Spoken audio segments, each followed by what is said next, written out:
Good morning. Like to call the meeting of the ERWS, the Englishman River Water Services meeting for Thursday, June 1st to order. First, like to recognize that the people of the Coast Salish First Nations on whose traditional territory we are meeting today with gratitude. So do I have a mover and a seconder for the recommendation approval of the agenda? Moved by Director O'Brien or Mayor O'Brien, seconded by Councillor Grenz. So all those in favor? That motion's carried. Do I have a mover and a seconder for the recommendation that the minutes of the Englishman River Water Service Management Board meeting held January 9th, 2023 be adopted? Moved by Councillor Krentz, seconded by Mayor O'Brien. All those in favor? Those minutes are adopted. Under presentations, item 4 on the agenda. We have a presentation from Mrs. Blomer, which will be the audited financial statements for the year ended December 31st, 2022. If you don't mind presenting your financial statement.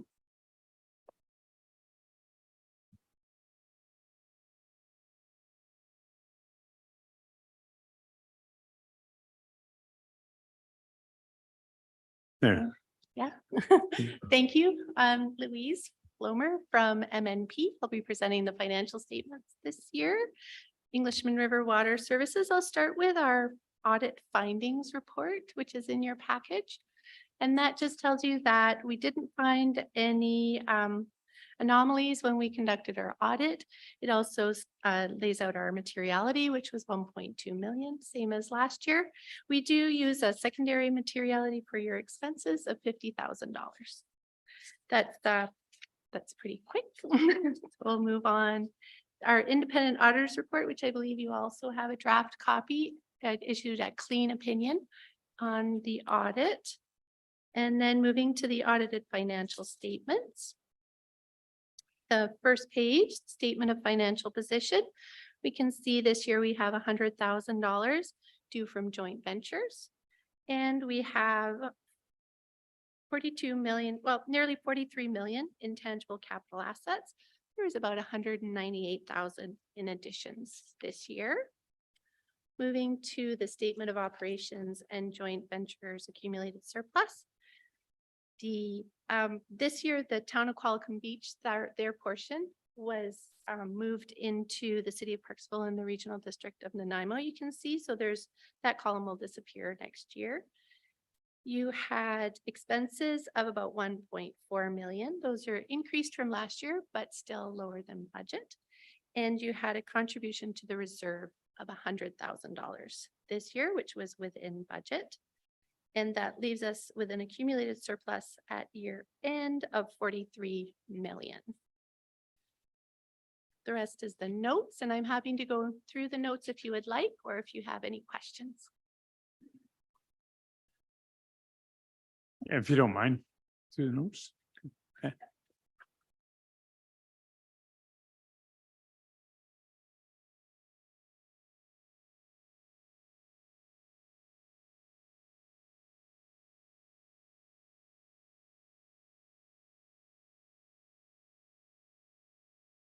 Thanks very much.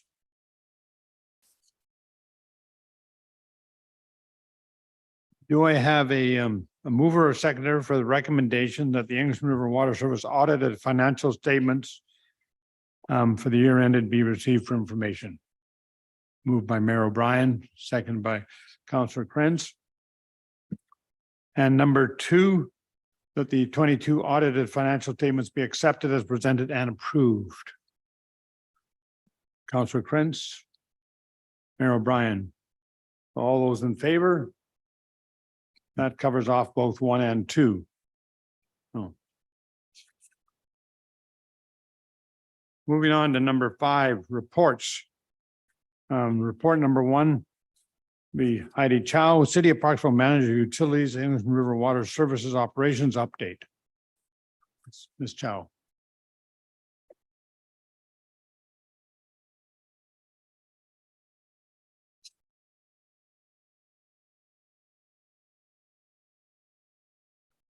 Morning. Yeah, it's not on, I couldn't.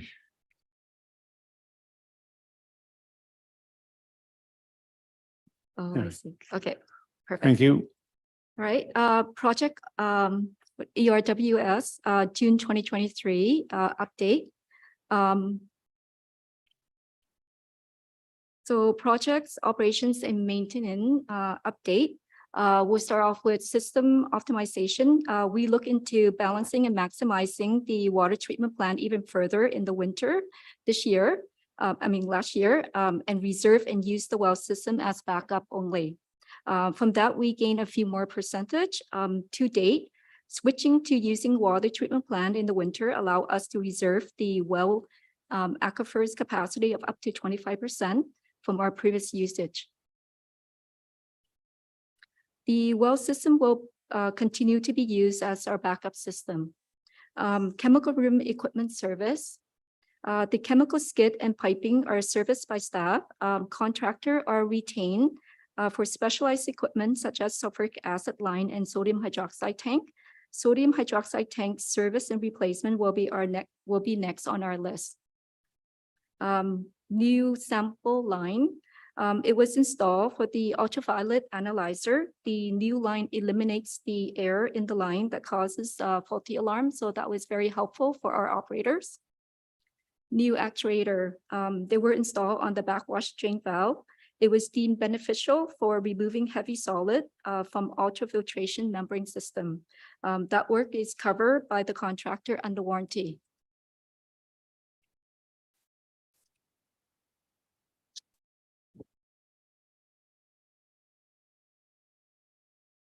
Our geobag residual handling project. It has been in operation for a full year. We optimize and test the system, which include putting all 4 tubes into production to test out the material drying time. Originally, we allow 1 to 2 months of drying time in the summer. However, and to be conservative, using our worst case scenario, we tested out in the winter and it only takes less than a week for the material to dry out to reach a certain texture or consistency to be trucked to the landfill. So we're quite happy with the results. So the photos on your left there, that's the material we got after a week of drying time. So in general, in terms of the volume, the tubes are currently about 30% full. We're looking at 2 replacement tubes per year, and it costs about $7,000 per tube to replace. Our fish monitoring program, 2023, the project start up. Environmental biologists will be working in the Englishman River from July to October, a couple kilometers upstream and downstreams of the intake. Water treatment plan, emergency plan, that item is ongoing. The focus is to review scenario and resources required to respond and maintain business continuity as part of our best management practices. City and RDN operating guidelines review is underway. We worked closely with Murray and Heather from the RDN to create and review the document. So it's almost ready to be implemented. Our water supply resiliency plan, upcoming work, Belinda will cover this item with you a little bit more in depth.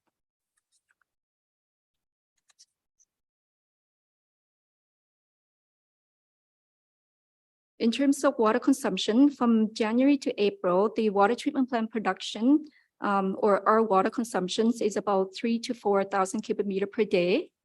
May this year is much warmer than usual. We produce 8,000 to 9,000 cubic meter per day. We're switching to summer production shortly, and projected demand will be as high as 14,000 cubic meter per day. Well within our system capacity of 16,000 cubic meter per day, which is 16 MLD. City and RDN water consumption percentages. RDN's usage is between 20 to 22% for the period of January to April, while the city's consumption is between 78 to 80%. Thank you.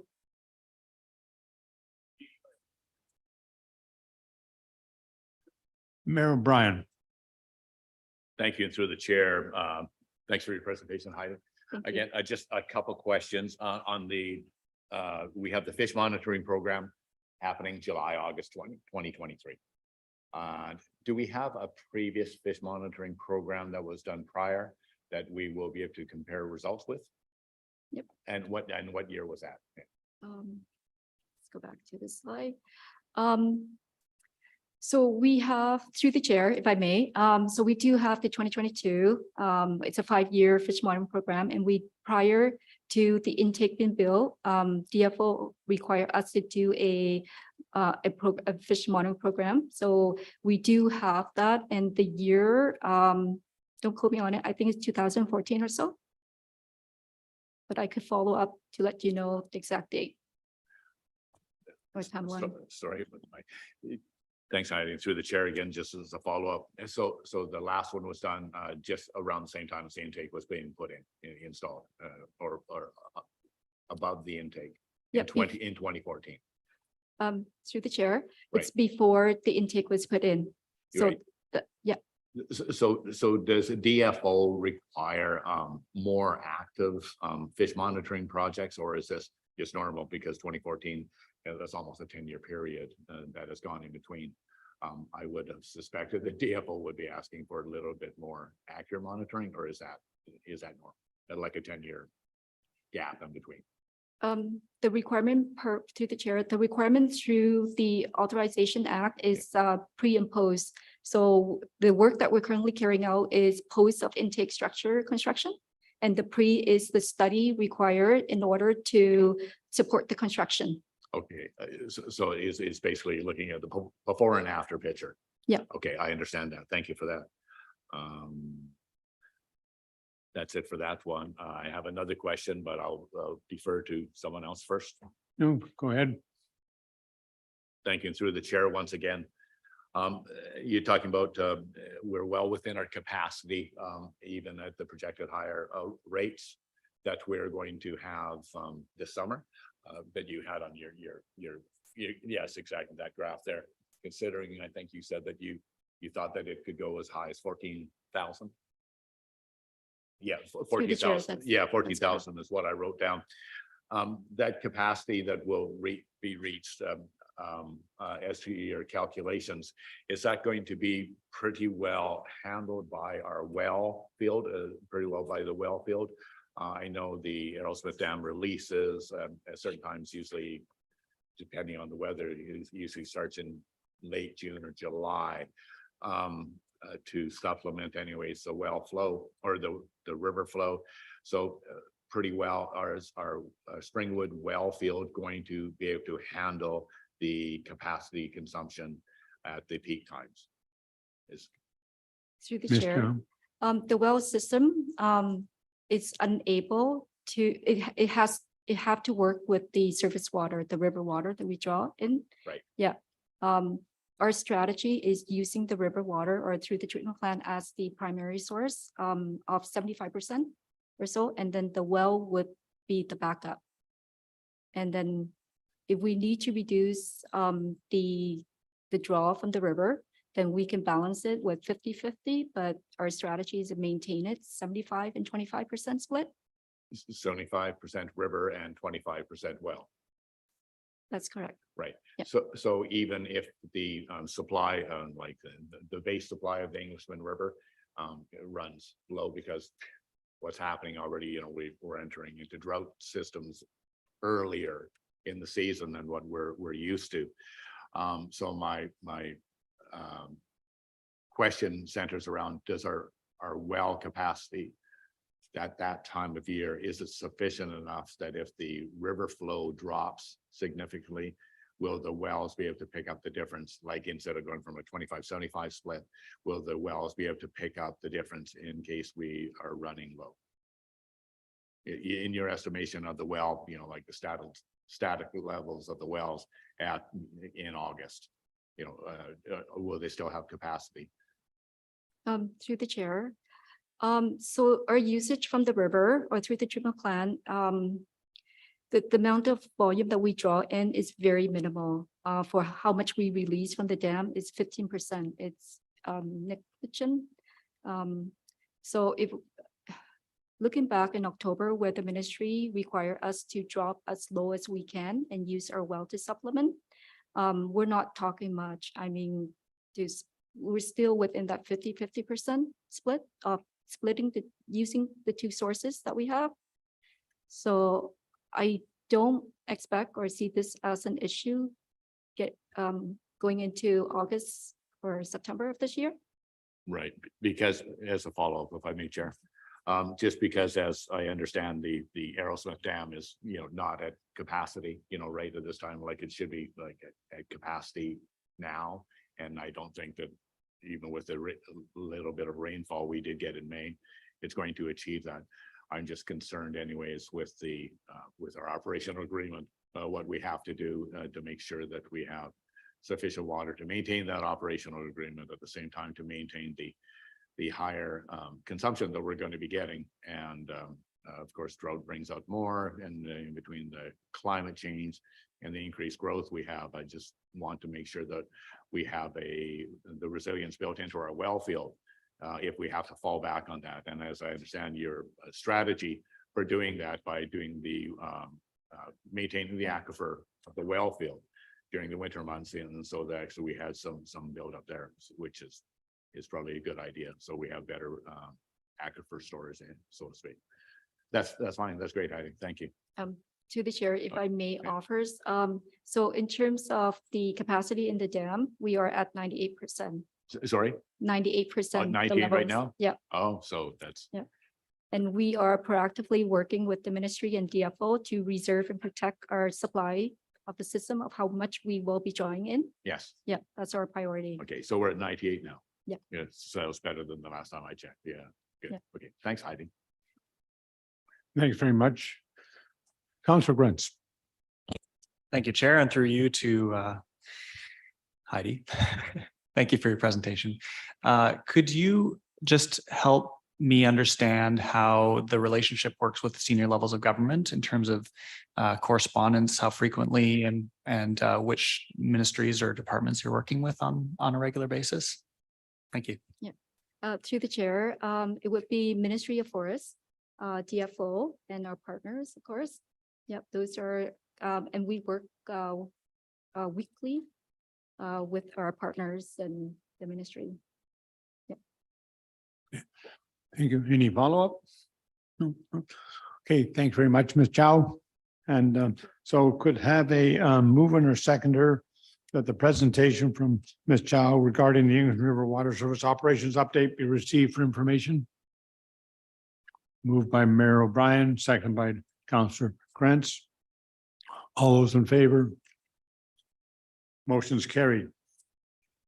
Moving on, the second report from Ms. Woods, City of Parksville Director of Operations, ERWS Water Resiliency Study. Ms. Woods. Thank you. Good afternoon. Just a quick comment. We do have some more information coming on some of the questions that you've had too in a couple of the additional presentations. So this one and also some with the PROR report that we have coming up too. So, so with our water resiliency plan for the ERWS, we were looking at two sort of veins with this. One was redundancy and one was resiliency. And we wanted to look at the redundancy part to see if there was something to happen to the water treatment plant. Are we still able to make water from the sources that we already have? And how would we go about doing that? So that's one piece of the plan, is to ensure that we have that redundancy built in.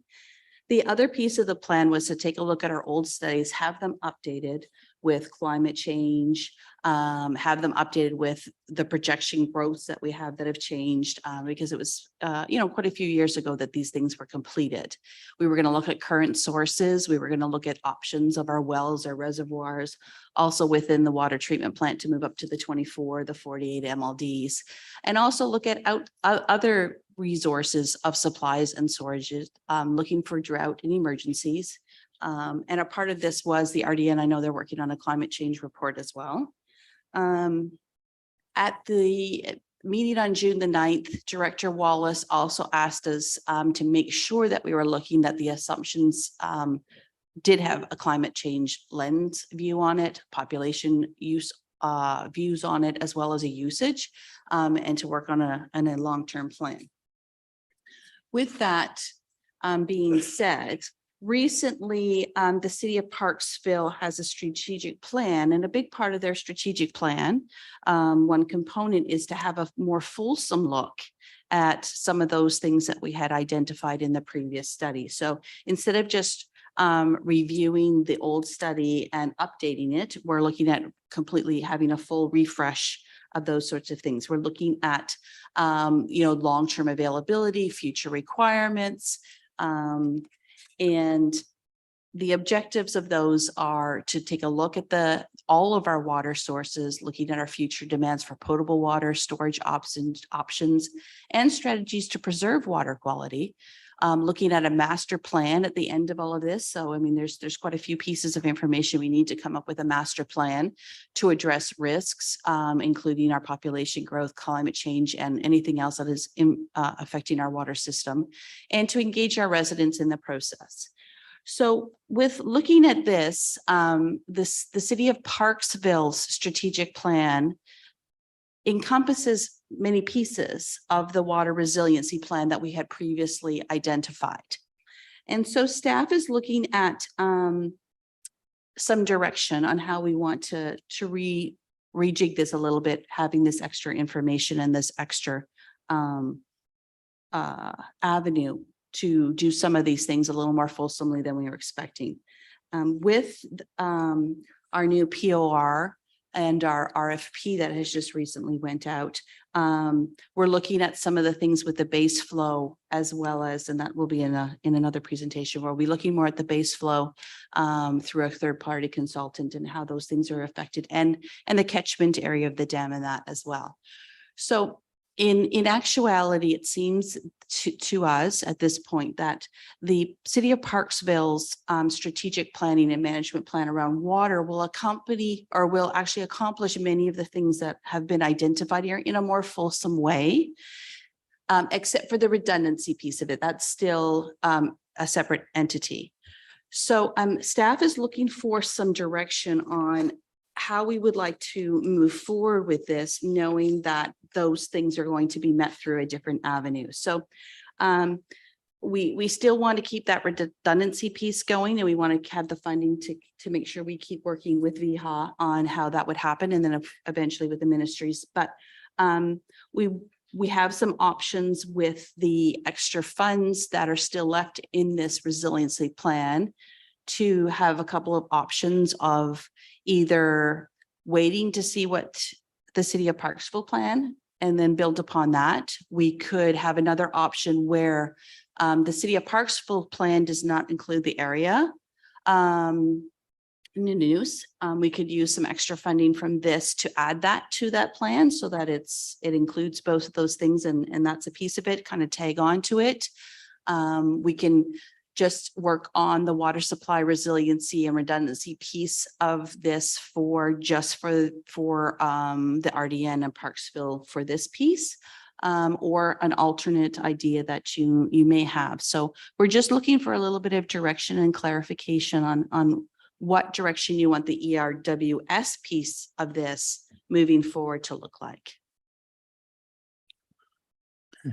Thank you very much. Any questions? Mayor O'Brien. Thank you, Chair, and thank you, Ms. Woods, for your presentation. To clarify, I understand exactly what you're saying. With the city of Parksville's strategic plan, this the city of Parksville strategic plan was identified as a more comprehensive. It was overreaching and continues to expand to make sure that we include things that haven't been considered before, like it's been brought to our attention about the amount of water licenses already on the Englishman River and whether they're are being monitored and whether those goals are being met, and it brought up some concerns, anyways, so to speak, of affecting our base flow, and which is a big factor of it. So as far as resiliency goes, and I believe that the city of Parksville plan will definitely cover the resiliency part of what we're planning on running through ERWS. As far as redundancy, could we not also include a redundancy portion also in the city of Parksville plan? If it's being sought after by including the whole city of Parksville water system, then that could be, I'm asking your opinion, could we include that redundancy in the city of Parksville plan regardless, because all the data the consultants will have all the data available to make recommendations on redundancy solutions or recommendations on changing the way our operations work. So I'm just wondering if we could include that in it, and also backing up into your comment about, and it would include all regions. Well, the city of Parksville, in my mind, would include Nanoose, obviously, because they are a percentage, 26, 27%. 26, yeah. 26% anyways. The consultants would have the information on what the consumption is by our partners with the RDN. And so they would have that. So that it would be included in the city of Parksville plan as well. So I'm just, I think it could actually be handled, my own personal opinion, but I'm just asking you, like the one identified as the redundancy section, could we include, instead of through the ERWS, could we include that redundancy in the total city of Parksville comprehensive plan? Yes, I mean, that would be the most efficient way for us to do all of this together. And I mean, these funds can be added to the funds, and we would establish these are the parameters that we're going to put forward that will include that piece as well. We just would need direction from the board here to say that's the way that they want to go, and they're okay with us coming back with, okay, here's the full, once we get the full plan, and adding this as a piece to it. Or if we would like to keep a piece of it separate, or we would just, I mean, for efficiency's sake, cost, for all those sorts of things, the city of Parksville, of course, wouldn't include the ERWS stuff unless that's a direction that you provide, and then that the councils and boards approve that that's the way we want to do it together in conjunction. So I mean, that, like, the information that you're saying, I mean, yes, that would definitely be the best way for us to do it. If that's the direction that we're given, we would be really happy with that as an answer. Thank you. And as a follow-up, if I may? Yeah. Yeah. And so my thoughts are exactly that, Belinda, is that we could actually pull some of the funds that we had earmarked for the resiliency and redundancy and pull it over into the complete Parksville plan, because the complete Parksville plan will be all encompassing as well as our RDN partners as well. To me, that makes more sense anyways, to have one consultant that's pulling data instead of having two parallel studies going on at the same time. It just doesn't make a lot of sense for me. You know, this at the time was a good idea. It was, Yeah. It really was. But at the same time, I think now we've come up with a better idea that what we should be looking at to ensure reliability and sustainability of the potable water system for City of Parksville. So that's my comments. I'll leave the floor open, for more comments before I suggest a motion, perhaps. Okay, thanks, Mayor O'Brien. But before we go that, Mr. Walters has, I think, something to say. If Murray.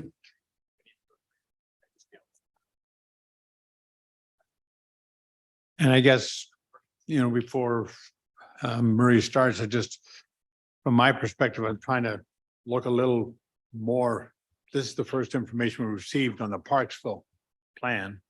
And so from my perspective, I need some more information about how we would blend the two and whether that still ends up with the same result that we would get from the water resiliency plan. So, okay. Marie. Thanks, just for the opportunity, just to build on a few things that Belinda said. So there's a couple things I think are important to recognize here.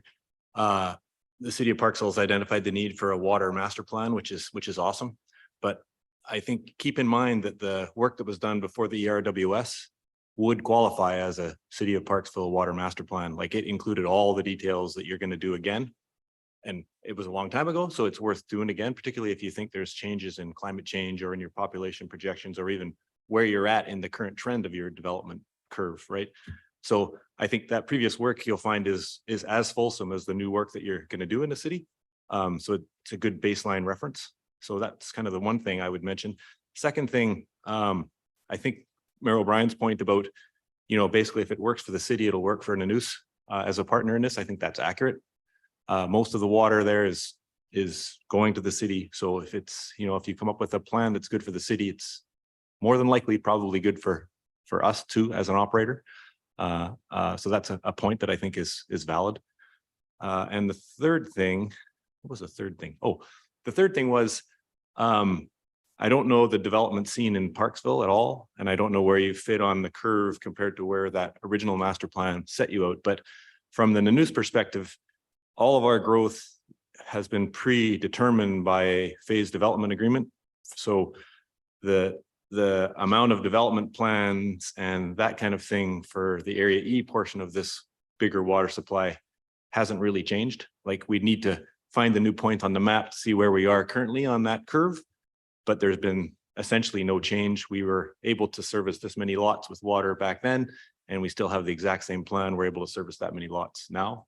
So including the future demand side for the Area E stuff in your Parksville study would be, I think, relatively straightforward. There's been some changes on our water supply side, probably not too significant, but from a population perspective and everything like that, I think we could make sure that the interests of Area E or the Nanus water system are included in the city plan pretty easily. Okay, thanks, Mr. Walters. And I just confirm that, as Mr. Walters says, there's been no change in our official community plan, the phase development agreement that is there with respect to the Fairwinds Lakes District and the Schooner Cove one are still in place. And so the projections are still there from the population and so on, but just like Murray says, where we sit on that curve, with population is something that I think the water supply resiliency planning study was already set up to identify both for Area E and the Nanus and as part of the RDN, but also with Parksville, where you're sitting with respect to that information and how valid that was. And also, I think it's very important that we do identify the actual per capita consumption and so on and that, which has changed as population may go up and so on and that. I don't think population has gone up more than what was projected. But water consumption has gone down on a per capita basis, I think. So if those things are captured in these studies and how you combine them, I'd look to staff and probably not making decisions today, but at some point getting some more information that would allow us of how we blend these two studies. It's just, Ms. Woods, any comment?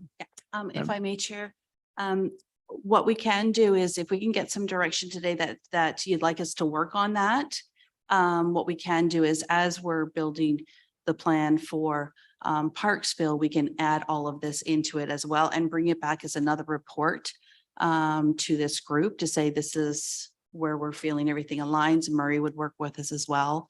And then we could say, okay, this is the plan on how we want to achieve these things. And you can, make sure that we've incorporated all the pieces that folks are thinking of. I just right now we have a direction that we're supposed to be working on this for the ERWS and on something similar yet slightly different for the Parksville. And we were hoping for just an agreement maybe that we can move forward at looking at it together and then come back with a report. Okay, thank you. Joel. Thank you, Chair, through you to our Director of Operations.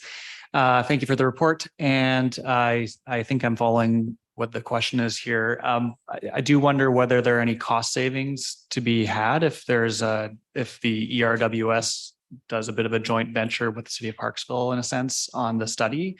Or is the idea that the funds allocated by ERWS would just be added to those allocated by the city of Parksville?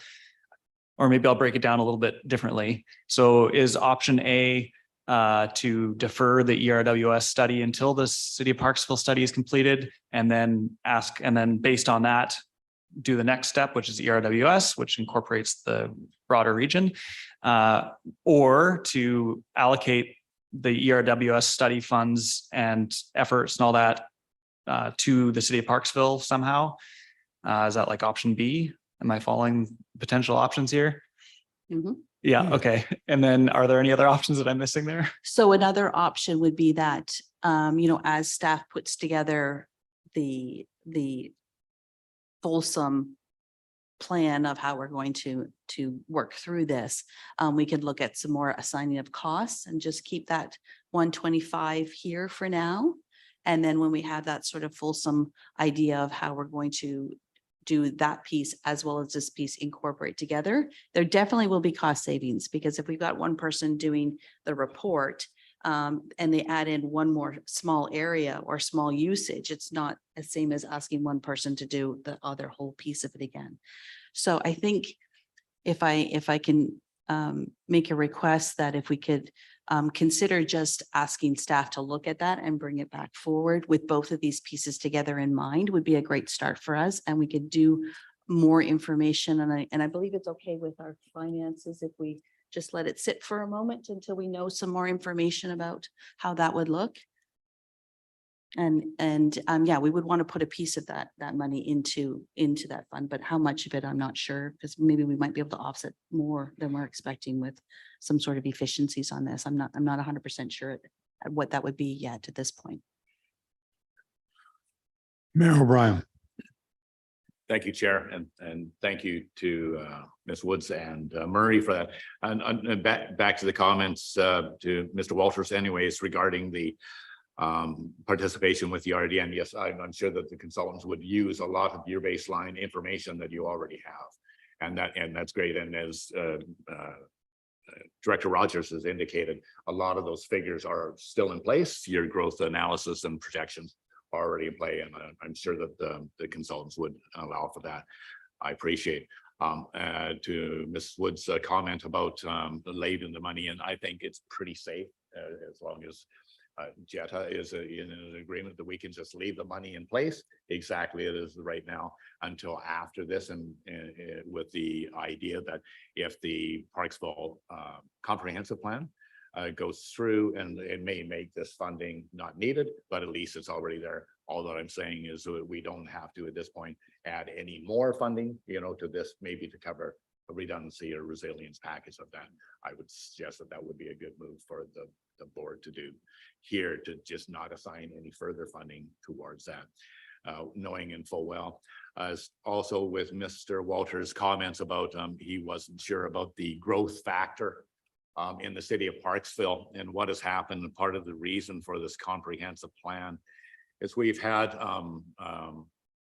an enormous amount of growth in the city of Parksville in the last 2 years, and much more projected. And in fact, but we've run into a dangerous situation where development permits or applications are being denied because there is a very vocal organizations out there that are concerned about the water supply for city of Parksville.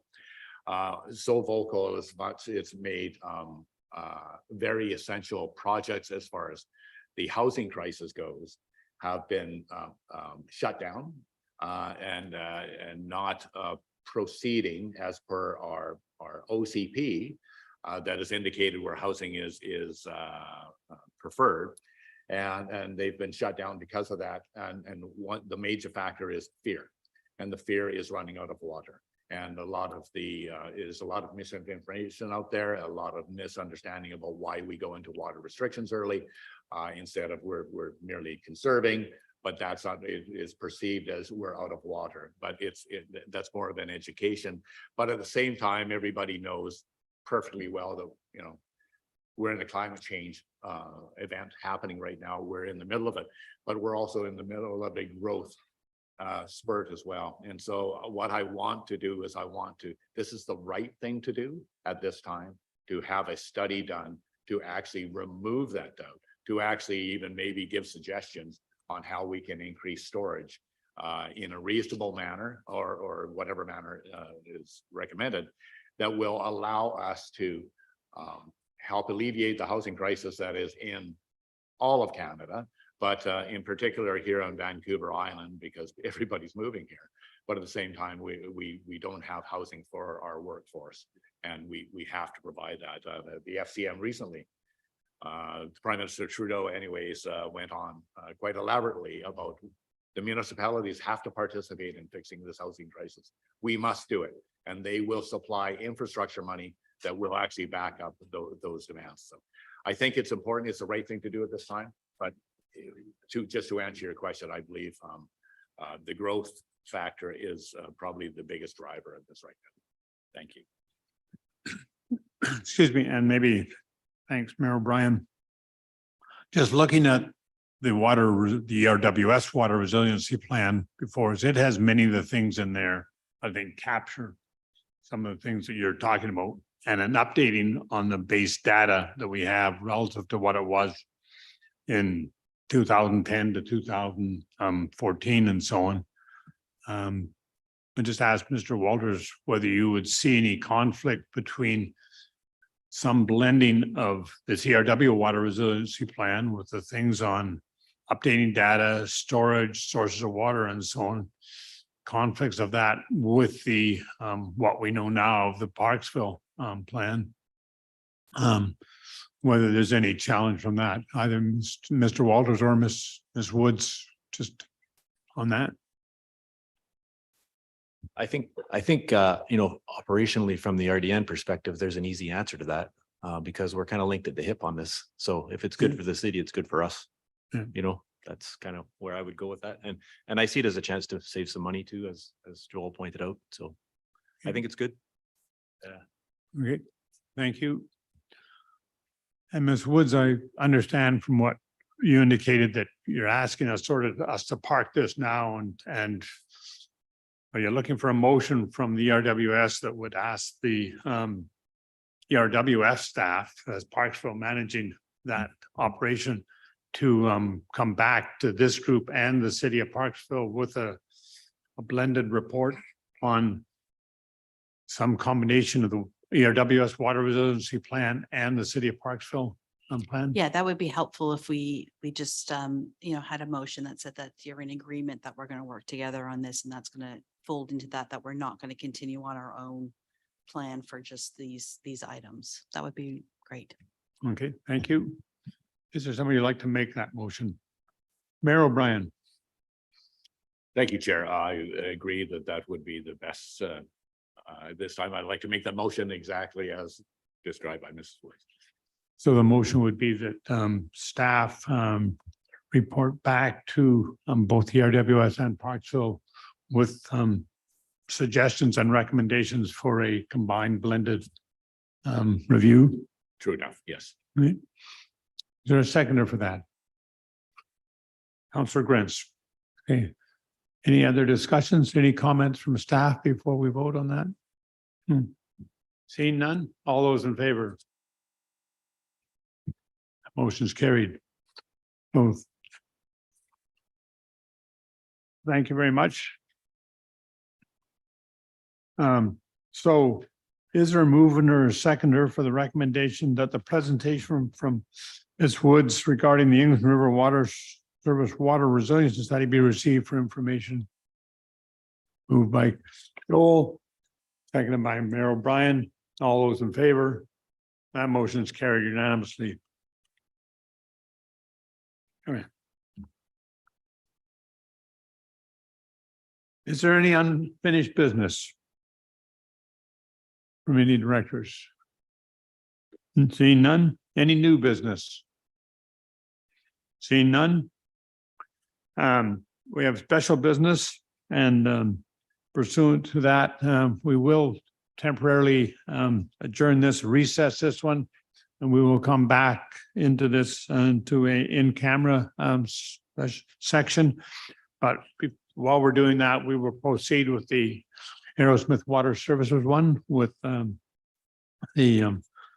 with Mayor Westbrook chairing that one. But so is there a motion in favor of doing that? Moved by Joel, seconded by Mayor O'Brien. So we are moved into recess while we continue on with AWS. So. And thanks, Tunis, very much for responding so quickly.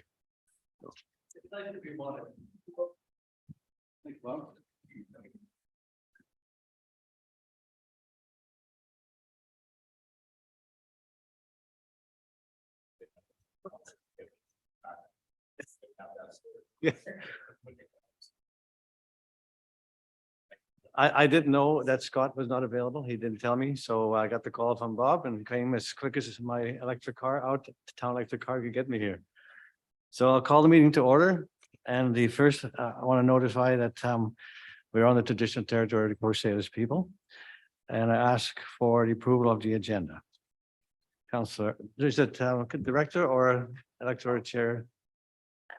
Director's fine? Okay. Director Rogers. Mayor O'Brien. Discussion? All in favor? Motion approved. Approve the agenda. Adoption of the minutes. Were there any errors or omission of the minutes from January 9th? Seeing none, then the minutes are adopted by consent. Presentations. We have a presentation from our auditor. Coming up, ma'am.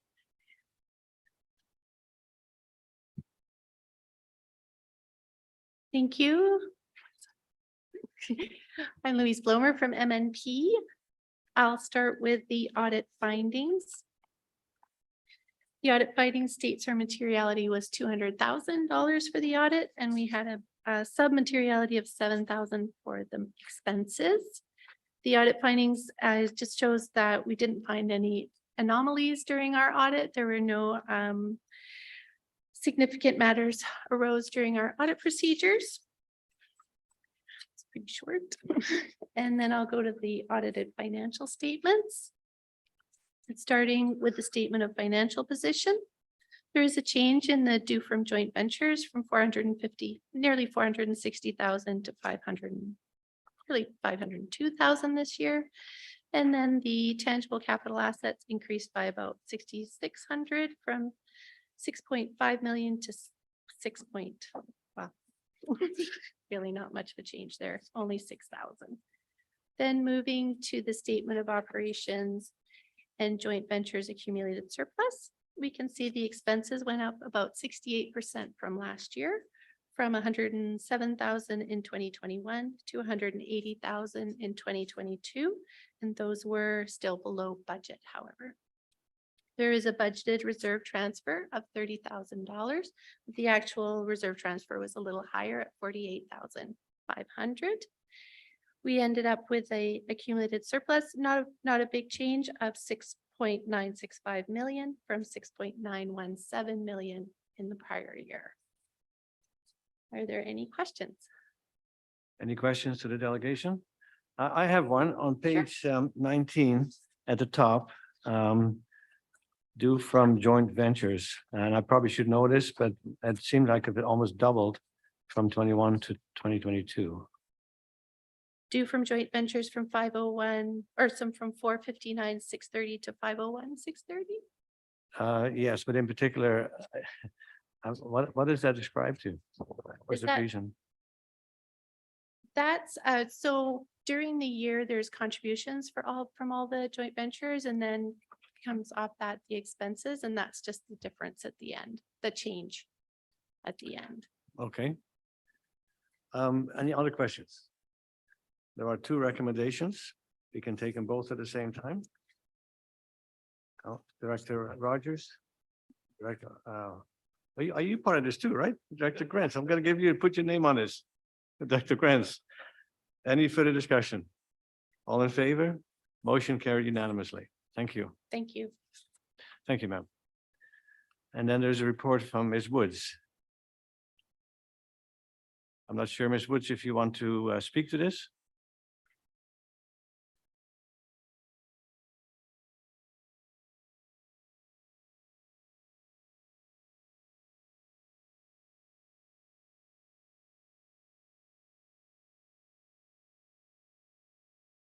Thank you, Chair. If I may. So this is a little bit of a housekeeping issue. Back last year, we had renewed our joint ventures agreement between all the parties. And this year, when we were working through our financial statements, we realized that we had made an error with our cost apportionments. And instead of putting it as capital as one and operating maintenance and that as the other, we switched them around, and it was capital maintenance and administrative in one, and operating was separate. So this is just to rectify that error and put it back to the way that it was supposed to be. When we were working on our joint ventures agreement, there was no intention of changing how each group paid or how each group the percentage of payment that was not a part of this. This was cleaning up language and then just renewing it for another 5 years. And that was just an administrative error. So our request today is that we just put it back to the way that it was supposed to be originally. All right, thank you. A question to the delegation. Mr. Director Rogers. Yeah, thanks, Chair. While we're talking on this one here about the revision to the agreement, and just using today as an example, referencing the quorum of 4. I'm just wondering whether there's any value in changing that quorum to 3 in the event that anyone and I'm not pointing fingers at all, but if we have 4 members, we have Parksville, the RDN, and Qualicum with 4 members on here. And I'm just wondering whether there's any value in reconsidering the change to the quorum of changing it from 4 to 3, whether that provides any operation or legal challenges. Ms. Woods? If I may, my only concern would be if we were making motions and Qualicum wasn't represented in Qualicum any. Beach. Sorry, Qualicum Beach wasn't represented in any way. Yeah.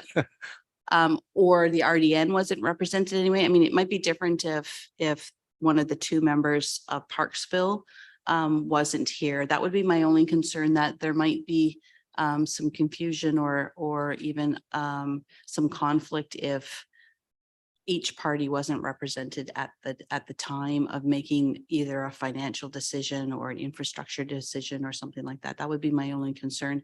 I'd have to look to our CAO or corporate officer for any concerns. That's the concern. Yeah. Yeah, and I think this is an anomaly.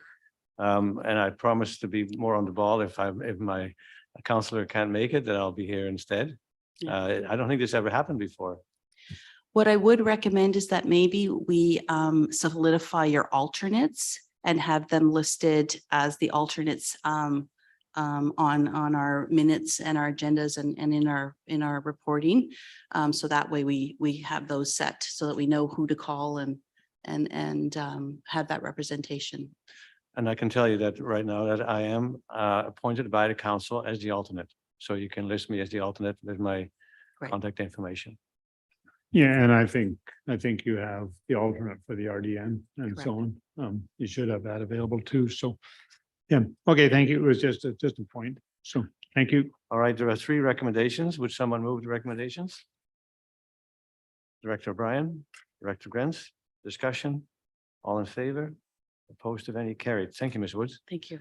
And Ms. Cow, would you like to speak to the next one?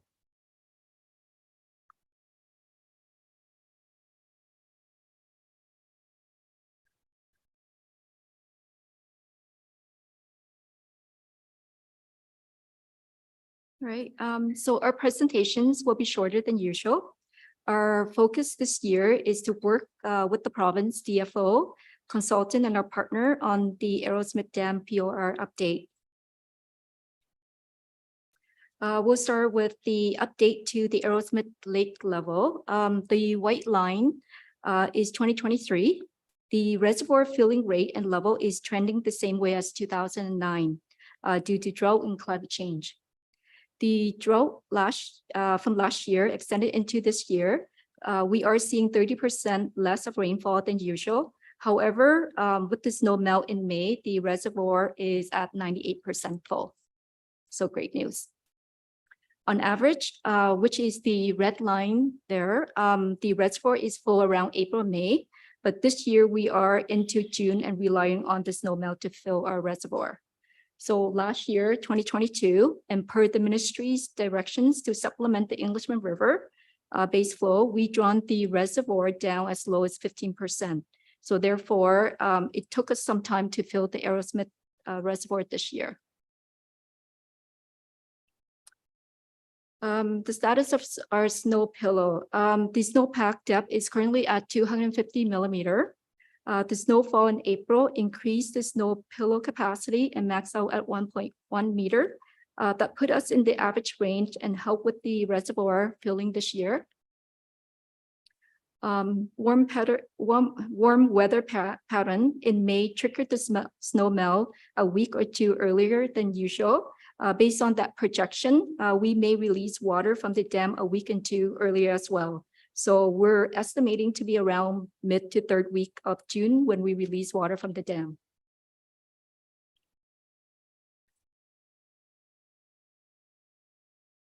So updates on our project operations and maintenance activities.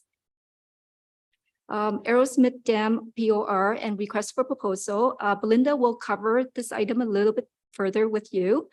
In general, we met with the province DFO and our partner in May to provide and update the reservoir level and our projections going into 2023.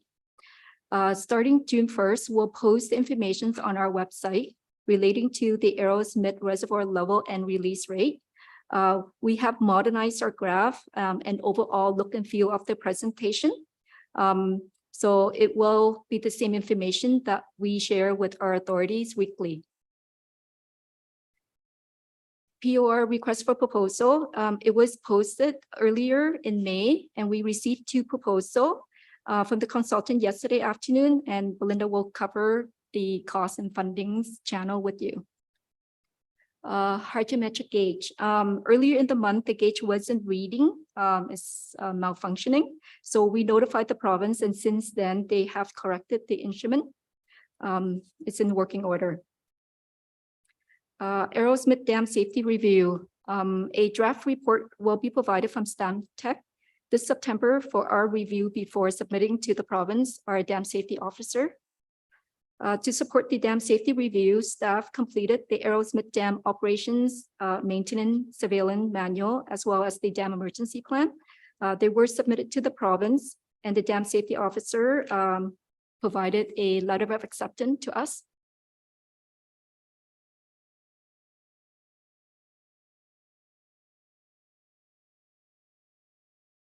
Arrowsmith snowpack monitoring. Bill Foy from the Vancouver Island University has reached out and wanting to work with us to assess and monitor the Arrowsmith snowpack this year with using LiDAR snow survey technology. We will have more to share on this item at our next update. BC Conservation Foundation. Per your direction, we are providing the raw water turbidity data to BCCF to support their study of the clay bank. There was an event last Saturday. We noticed that the turbidity is higher in our raw water coming through the water treatment plant. It didn't affect our process system at all. BCCF did confirm it was from the clay bank sloughing off. Mosaic Island Timberland Partnership. With the drought this year and supporting their no open fire protocol or procedure, we contacted their rep. They offered to pick up the debris from the Arrowsmith Dam and include those in their debris management burning program for us. So that was quite positive. RDN School Group Watershed Tour. 4 are planned this spring and another 4 or 5 in the fall. Our operator normally joins and provide a talk to the group at the Englishman River intake. Thank you. Thank you, Ms. Cow. Questions to Ms. Cow? Director Bryan. Thank you through the chair. And thank you for your report again, Ms. Cow. One topic that you had up on the slide was the dam safety review. And it's, yeah, with the, you had all the reports and so forth. And I remember at a previous AWS meeting, we had talked about the dam safety review and the importance of it happening. So I look at this as a piece of good news that we received a letter of acceptance from the province, because it's always, whenever we have a review done, we always like, what are we going to find and how much is it going to cost? And that's the way we operate. So this is, I just want to say thank you for getting this review done, and thank you for providing all the maintenance and letters necessary to get the provincial approval on it. So that's one more piece of good news. I think we should, I'd like to, focus on the positive sometimes, rather than just the bad news. And so that is a great job. So thank you and for the staff for getting that done and getting acceptance. So on appreciation. Thank you. Thank you. Thank you, Mayor O'Brien. Any other comments? Director Rogers. Yeah, thanks, Chair, and through you to Ms. Chow.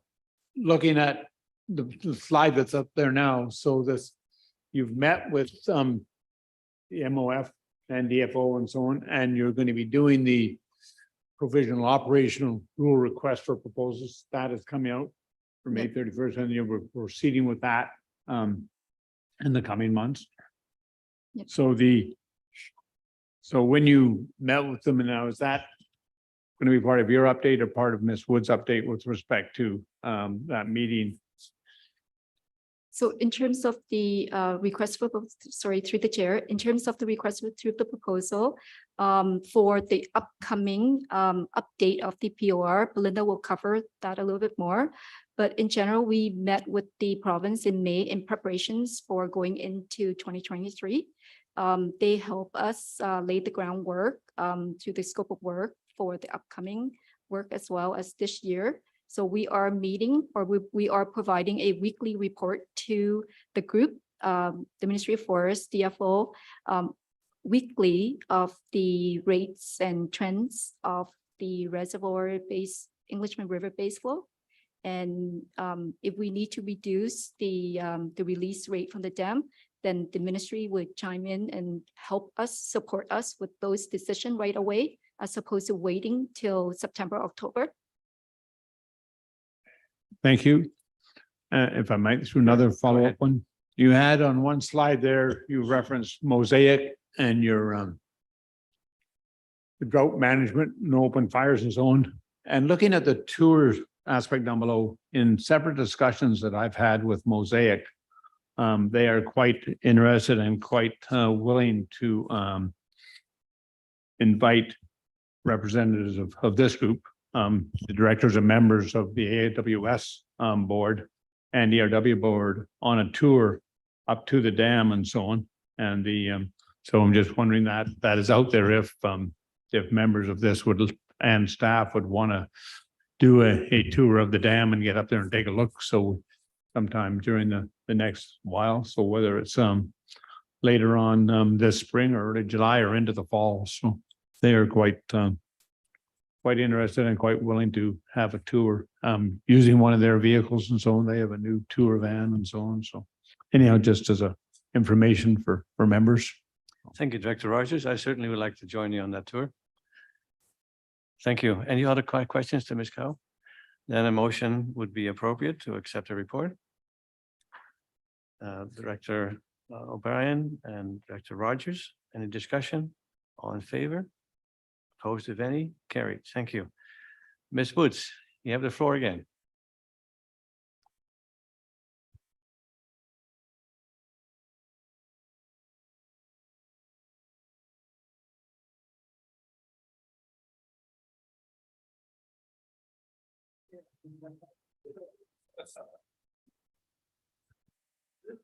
Thank you.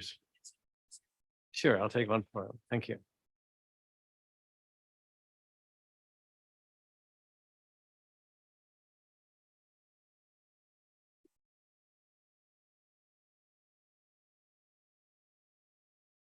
Thank you, Chair.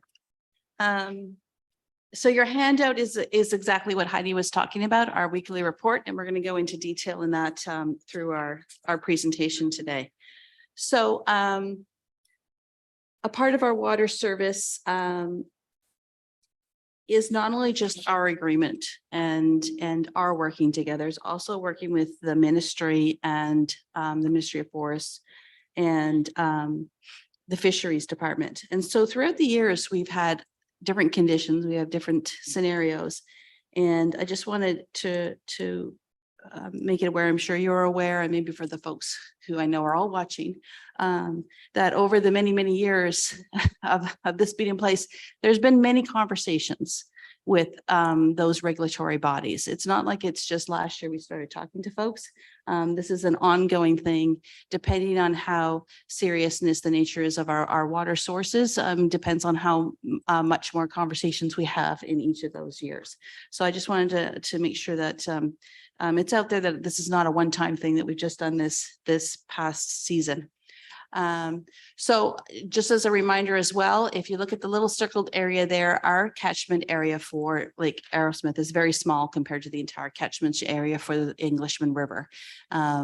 We, as the mayor alluded to earlier, that the reservoir was not even approaching full at times that we were expecting it to be. And now the snow melt has filled in the reservoir. That's good news for the reservoir, but as Heidi mentioned earlier, that means our snow pillow is less than what it normally is at this point of the year. So we're looking at around the 2009. So we're in talks with the ministry and DFO and with, Bob and Murray with us. Though that's kind of what we're looking to try and gear how we're going to best manage this season, is how we went into that season. So there's a bit of a misnomer that population growth equals our water supply system. And 2009, we were in sort of the same place. So we didn't have that population then. It's a lot of it has to do with climate issues, and we have cyclical drought seasons, and they may be coming faster. And that's something that those water studies will help us prepare for. So we do have a conditional water license, and within that water license, there's 9 million cubic meters of water when the dam is full, and 7 million of that is available for us to use. So we like to leave that too up in the lake for ecological reasons. And we are not to exceed 48 cubic meters per day. And I've got a slide a little bit later on that shows like we're well below that. That 48 is not even something that the plant is even capable at this point of taking from the water. And then looking at here, it says that we'll try to release adequate water from the lake during June to October 31st to support the efforts of fish ecology and river health. Within that, we have a POR, and that's what we're going to talk about today. We had lots of conversations about it last year and meeting this POR. So we've had several conversations with the ministry folks and with the DFO folks, Heidi, Bob, and Marie and I attend these. And we know that 2023 is going to be a different year. And we know that we need to change our POR overall. So we're looking at a 2024 change for the overall POR change. And the ministry had given us some guidelines and some things that we needed to produce to try and change it on a more robust future forward. But we know that 2023 is going to be a different year.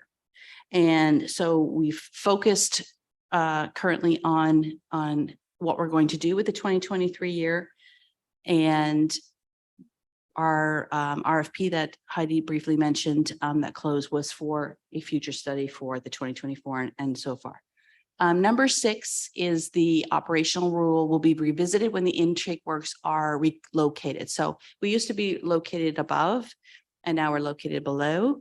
And at this point, the ministry doesn't want to make any changes to the POR based on that we're going to wait until we go through the studies and go through all the pieces and then make all the changes at the same time.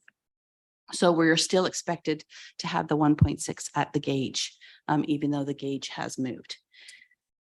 One of the other things that we got to look at is our historical rain. We are still in a drought condition. We still have far less rain than normally at this time of the year.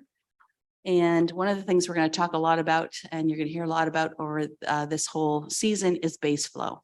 So because we have a lower than normal snow pillow, our base flow will, unless we have weather changes of heavier rains or longer periods of rain, it will be less than what is on average. It's going to be a very important topic for us.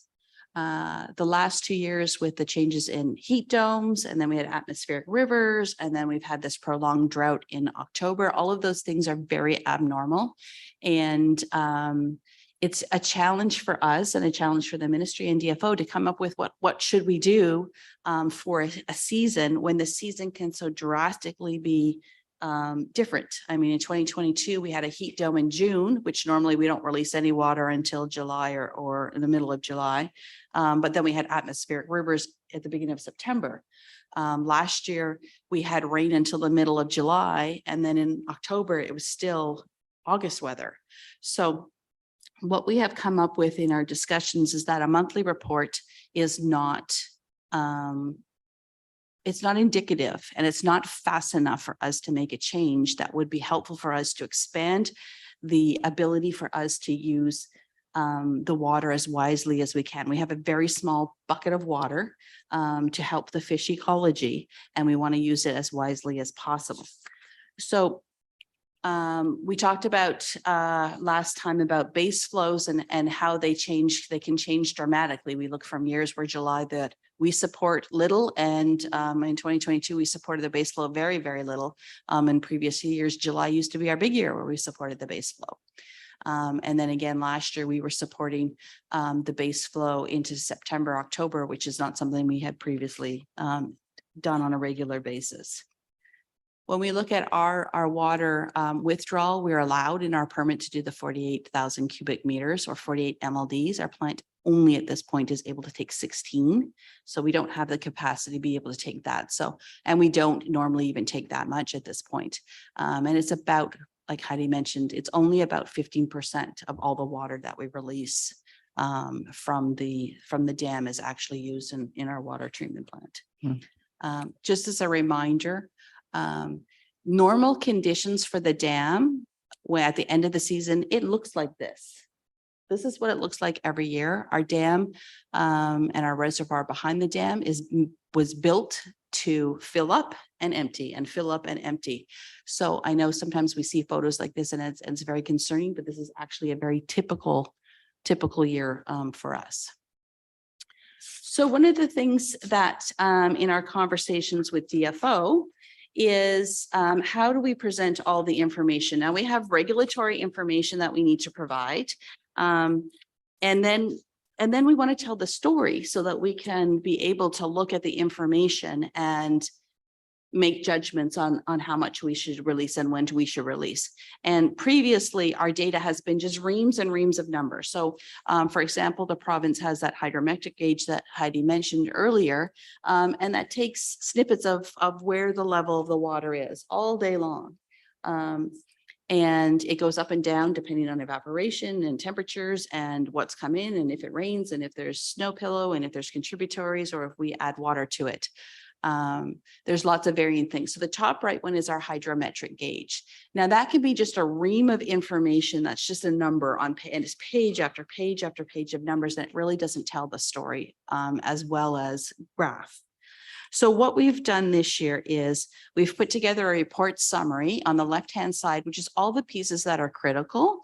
And then we've backed it up with a double-sided of all the data sources. And many of these are not even, they're not our data sources. They're either a third party, like through a provincial website, or things like our hydrometric gauge, which is a provincial metering. So to give credence and some validity to the information that we're providing.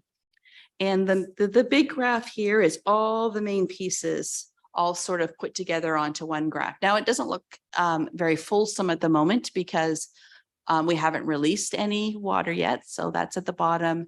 The base flow is at the bottom. I mean, and we haven't released anything from the dam. So it's not as fulsome as it will look as we go along, but once we start releasing water or once we start monitoring some of the other pieces, this will be the graph that tells the story.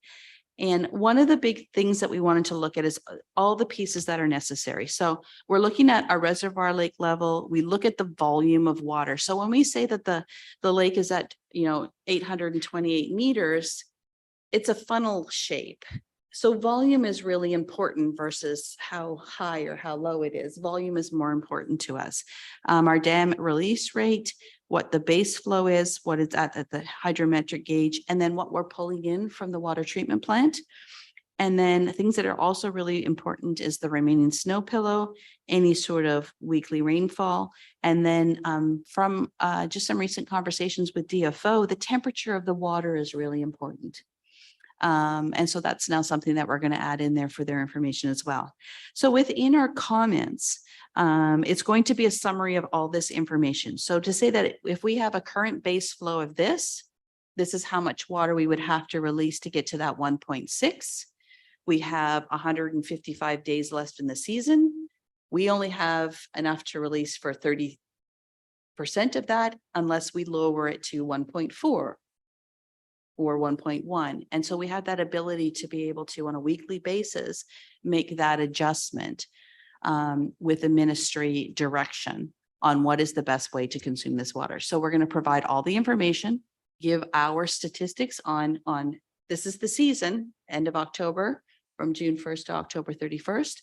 And this is how we see it playing out in the current conditions. And each week we can adjust that depending on the condition. So if we have a full 2 weeks of rain, that will change how we plot out the next couple of weeks.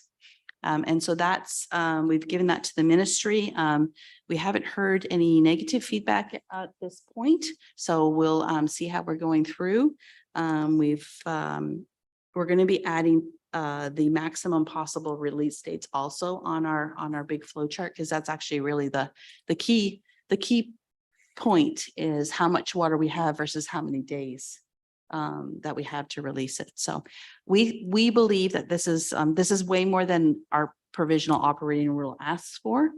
But we believe that this is what tells the story and will give us extremely good data and good information providing to the province and to our operators so that we can manage the resource that we have in the best way to help support our fish ecology. Thank you, Ms. Woods. Questions to the delegation, to Ms. Woods? Thank you. Then a motion to receive her report would be in order. Sorry, I have Oh. one more slide. Okay, go ahead. Sorry.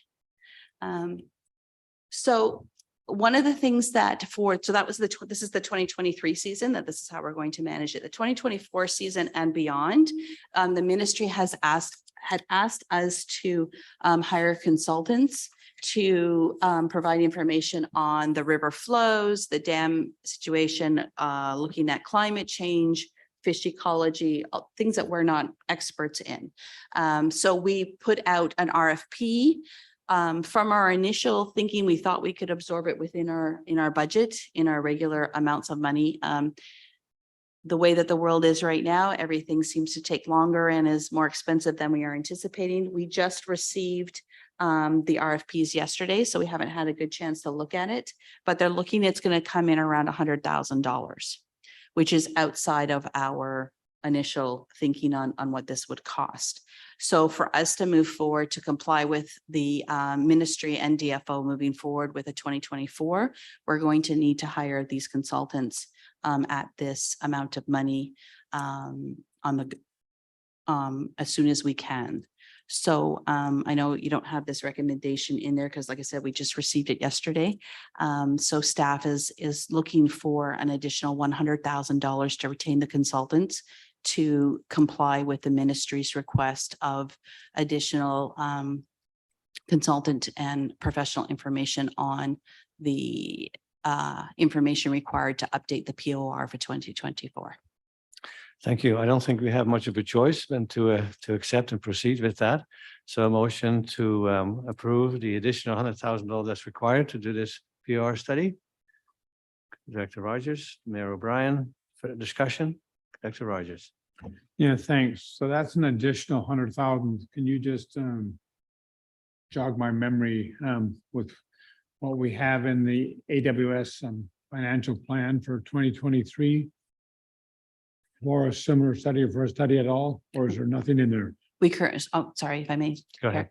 We currently don't have anything in the budget. We believed under our consultants, because we have a little bit of a consultant contingency. We thought we might be able to do it within that, but we've recognized that it's well beyond that scope of that funding. So there isn't any at the moment. So your recommendation is to leave the Correct.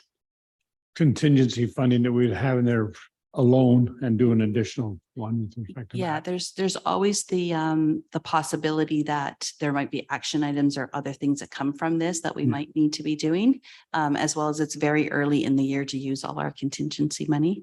So I'd be hesitant to spend it all at this point in time. I think that's wise. And then there'll be a request to each partner to approve it by their council as well, I assume.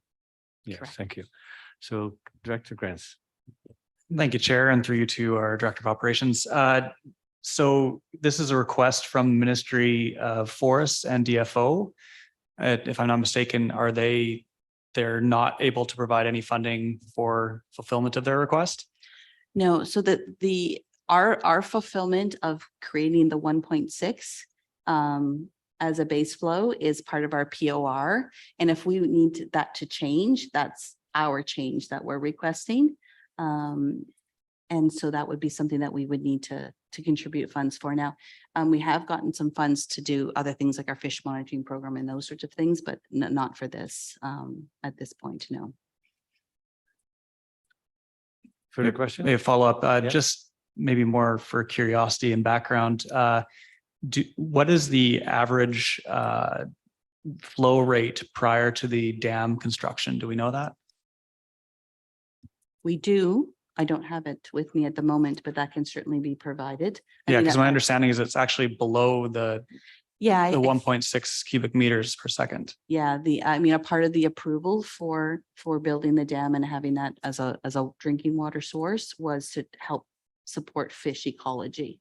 But we can get you the specific numbers for that. I don't know them offhand. And that's why Qualicum Beach is not looking to get their money back, because we think that's very important. Director O'Brien, Mayor O'Brien. Oh, I won't comment on that, but anyways. Go ahead.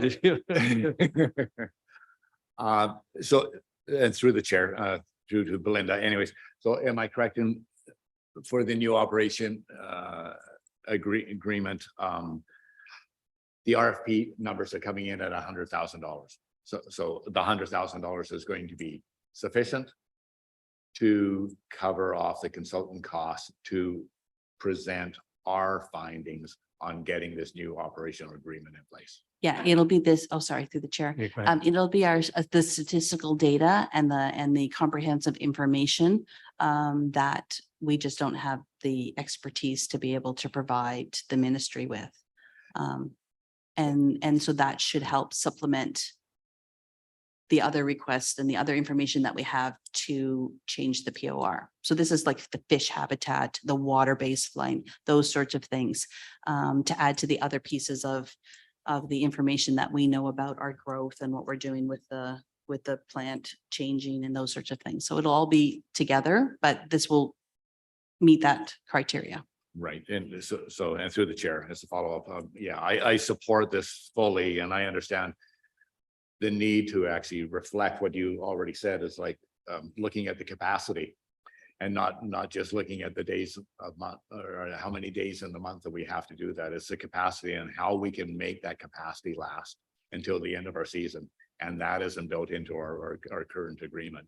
And so to achieve that is going to be critical to making sure that we meet those requirements, which, as you say, we're adjusting as needed. So I think that this a very good way of actually assuring that we do meet the DFO requirements. So it's a step in the right direction. I just have a quick question, if I may, at the same time.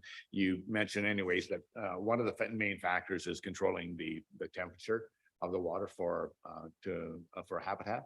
How do you do that other than just like more water, like heat dome, we all know what that does. How would you control the temperature? I understand how you're going to control volume, but how do you control temperature? Yeah, if I may. Go Chair. ahead, Chef. So we can't control the temperature any different than we can control the rain or the snow pillow or any of those sorts of things. Is a very, very good question. The amount of water that is released can change the temperature depending on how much volume we're putting into the river. So if we have more volume of snow pillow water that's going into the river, then of course that helps to lower the temperatures. And a lot of this study also will be to help us understand, like, when are those critical times that we want to make sure the volume is at a certain level or a certain temperature. The other thing that we learned is that the fish don't like quick changes. So, I mean, if we were to drop to 1 today, they wouldn't want us to go to 1.6 tomorrow. They would want it to be a gradual. So then our hydrometric gauge would show, oh, okay, Monday, Tuesday, Wednesday, Thursday, we weren't technically in compliance of 1.6, but it's actually detrimental to the fish if we were to make sudden changes like that. Apparently that's not the way they like smaller, slower increments. And with this more sort of fulsome review, the folks at DFO can say, okay, the temperature is this, the volume is this.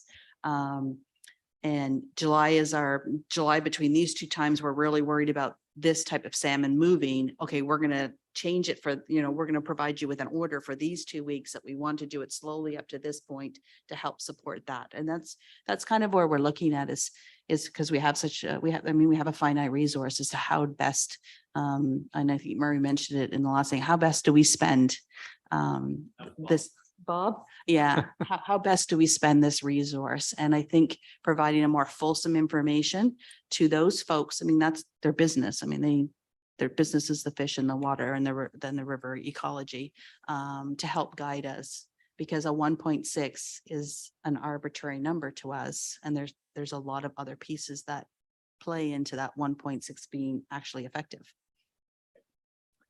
Thank you, Mayor Brian. Any further Councillor Grants?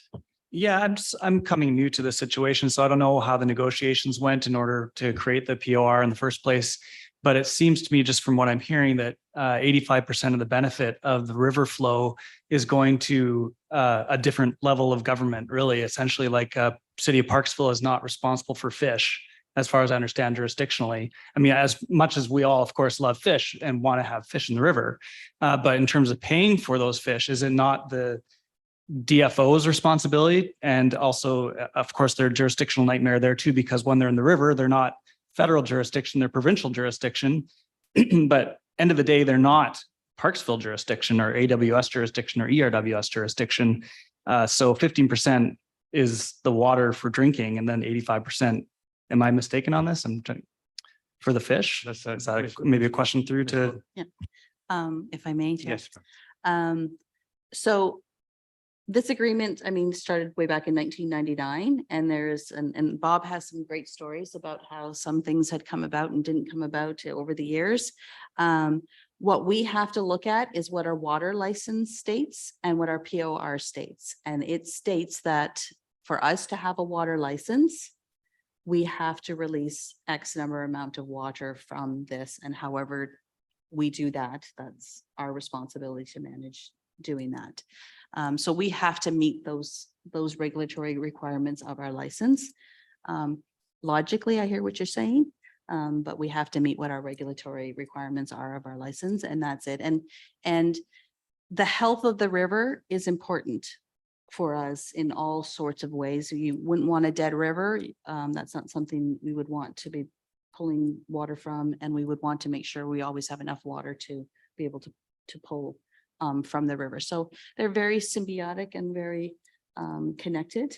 I do see your logic of 15, if we're only taking 15% of the water, but I mean, we do have plans on growing. But I mean, that's a lot of history over the last 20 some odd years of how we got to this point. Right now, we're just trying to manage to ensure that we're fulfilling our regulatory requirements at this point. Thank you. Well, thank you for your very good information and detailed responses. With that, we can vote on the motion to deal with the $100,000 tab and go on to the report afterwards. So could I have a further discussion? All in favor? It was moved and seconded. Yes. All in favor? Opposed, if any? Carried. And then just a motion to receive the report by Ms. Woods. And thank you very much for your detailed explanation of how everything works. So did I have a motion to effect, Director Rogers? Mayor O'Brien, discussion? All in favor? Opposed, if any, carried. Any unfinished business? Seeing none, any new business? Then a motion to adjourn would be appropriate. Councillor Grants, Mayor O'Brien, we are adjourned. Thank you.